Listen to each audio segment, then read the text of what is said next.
Hi, this is Rick Teepen. My ministry is Snakes Alive, and in this episode, we're going to take a look at good and evil, and is Satan real? Now, one of the hardest questions I have to answer when people ask is this: why is there evil in the world? If God is all good, why does He allow evil? And that's usually followed by, and why are you doing snakes as ministry? Aren't snakes evil, cursed creatures? Well, we're going to talk about that. But let me answer the first question. You see, God created human beings with free will. He gave us the choice to obey Him or disobey Him. And God created angels. And God created angels with free will also. So they have the ability to obey or disobey God.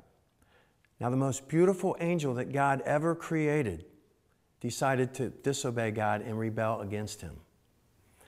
We know this angel as Satan, or the devil. And he wasn't content to just rebel against God on his own.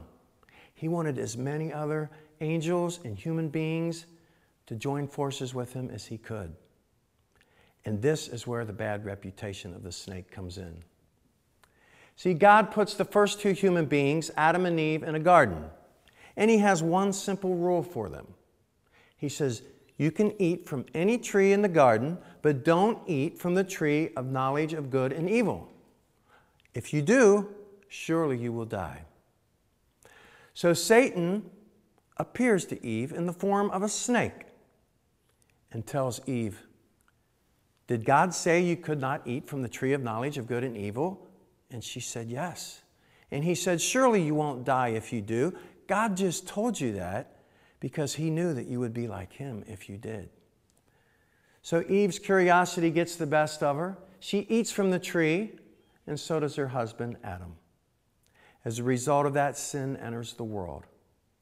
How horribly sad God must be. And Satan says to Eve, surely you will not die. And yet, she ate the fruit, and God had to complete His promise.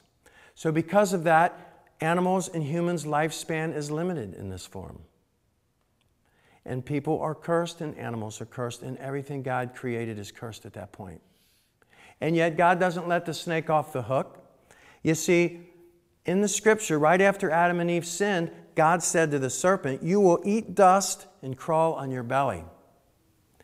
Now, we're going to take a closer look at that with this Burmese python. Now, evolutionists will tell you that if you look at pythons and boas, you will see remains of ancient legs from where snakes had legs millions of years ago before they evolved into legless creatures. Now, I say that snakes did have legs, but thousands of years. And when Adam and Eve sinned, God took the snake's legs away from them, and that's all that's left. But keep in mind that Satan is not more powerful than God. That when you put your faith in Jesus Christ, your salvation is sealed. Isn't God amazing? I think He is.